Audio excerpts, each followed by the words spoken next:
I'm here to tell you about the basics with drawing, basic shading to get started, and the basic items you will need to get started. So of course you'll need your paper, and you can go get any type of sketching paper, drawing paper that you want depending on the materials you're using. Pencil sharpener, a really good one to keep your stuff very sharp. I use this 2B pencil because I could go from very light to really dark with this pencil. When you buy these pencils, they come with different letters like 2H, 2F, 2B, and so on. Each one means a different darkness or lightness of the pencil.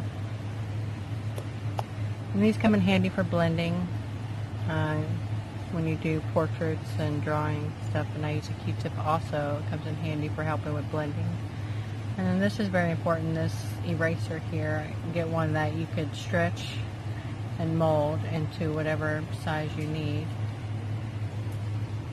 And I take it and make it into like a teardrop shape.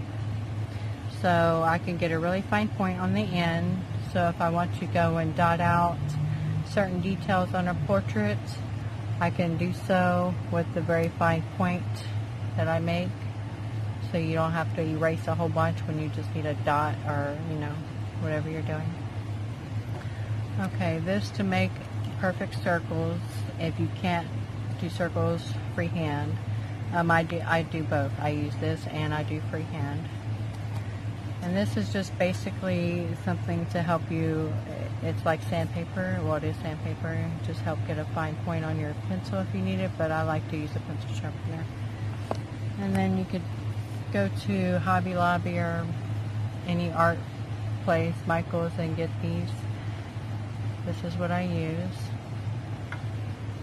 And then also the color. That's the brand. Color pencils.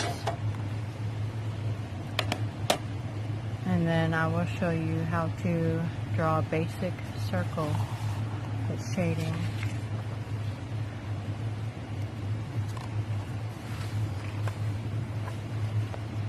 Here goes the circle I already did with this utensil there. You could do different, sizes. You just gotta adjust it to whatever size you need for pupils of the eye. Get smaller.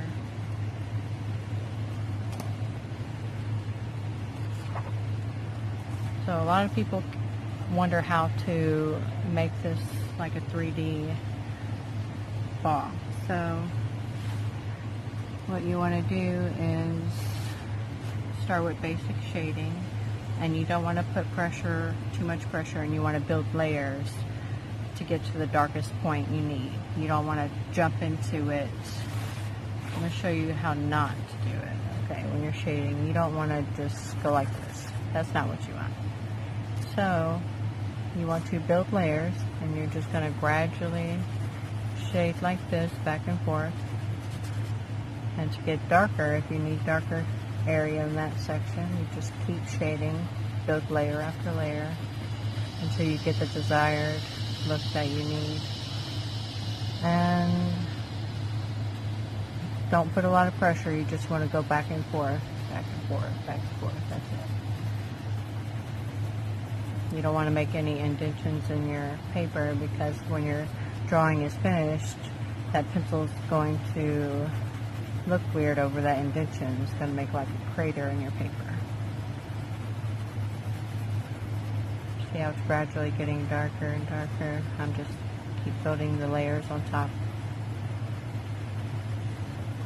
And then pull out that shade. You don't want a shade like this, like a line in between your shading. So you don't want it to look like that. It's not going to look right. So what you do is you just gradually pull out that shade by going lighter to dark.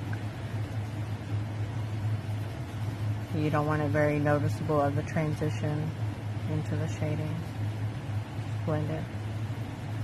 You can even go in with these if you need it, and just like that. how it blends that together.